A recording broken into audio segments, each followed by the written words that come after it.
माता रानी की आराधना का पर्व शारदीय नवरात्रि इस साल गुरुवार 3 अक्टूबर 2024 से शुरू हो रही है। इस पावन पर्व पर मां दुर्गा के विभिन्न रूपों की पूजा की जाती है। भक्त और साधक उनके आशीर्वाद के लिए व्रत रखते हैं। मान्यता है कि नवरात्रि का व्रत रखने से भक्तों में धैर्य, संयम और त्याग का भाव पैदा होता है। यह व्रत मन को शांत करता है और आत्मविश्वास बढ़ाता है। मां दुर्गा की कृपा से भक्तों के सभी कष्ट दूर हो जाते हैं और जीवन में सफलता मिलती है। मां दुर्गा की कृपा पाने के लिए नवरात्रि का व्रत रखने के कुछ विशेष नियम होते हैं। इन नियमों का पालन करने से भक्तों की मनोकामनाएं पूरी होती हैं और जीवन में सुख समृद्धि आती है। इन नियमों के उल्लंघन से नवरात्रि का व्रत टूट जाता है और पूजा का फल नहीं मिल पाता है। आइए जानते हैं नवरात्रि व्रत के 9 नियम क्या हैं। नवरात्रि व्रत के 9 नियम।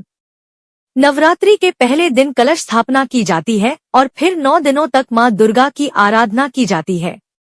बिना कलश स्थापना के देवी माता की 9 दिनों तक आराधना अधूरी मानी जाती है। कलश स्थापना को घट स्थापना भी कहते हैं। इस साल यह 3 अक्टूबर को है। इस बात का संकल्प करें 9 दिनों में सात्विक भोजन और सात्विक आचरण करना है। इस नियम के टूटते ही व्रत टूट जाता है। पूरी नवरात्रि के दौरान व्रती यानी व्रत रखने वाले को ब्रह्मचर्य के नियमों का कड़ाई से पालन करना अनिवार्य है। भोगविलासता से भी दूर रहना जरूरी है। इस नियम के उल्लंघन से नवरात्रि का व्रत और पूजन सफल नहीं होता है। नवरात्रि के समय में तामसिक वस्तुओं जैसे प्याज, लहसुन, मांस, मछली, अंडा, शराब, गुटखा, पान, सुपारी, सिगरेट, बीड़ी आदि का सेवन नहीं करना चाहिए। नवरात्रि के पहले दिन सुबह में व्रत और पूजा का संकल्प लेते हैं। फिर कलश स्थापना करें। उसके बाद माता रानी का आह्वान करके उनको चौकी पर विराजमान कराएं। फिर पूजन करें। यदि घर में नवरात्रि का व्रत रखा जा रहा है तो पूरे परिवार को सात्विक भोजन ही करना चाहिए। नवरात्रि के दिनों में दुर्गा सप्तशती और देवी भागवत पुराण का पाठ करना चाहिए।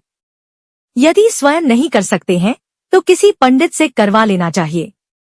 दुर्गा अष्टमी या महानवमी के दिन कन्या पूजन करना चाहिए और उनका आशीर्वाद लेना चाहिए। हिंदू धर्म कन्याओं को देवी माता का रूप माना गया है। दुर्गा अष्टमी और महानवमी के दिन नवरात्रि का हवन करना अनिवार्य है। आप इन दोनों में से किसी एक दिन भी हवन कर सकते हैं। दशमी को पारण करके नवरात्रि व्रत को पूरा कर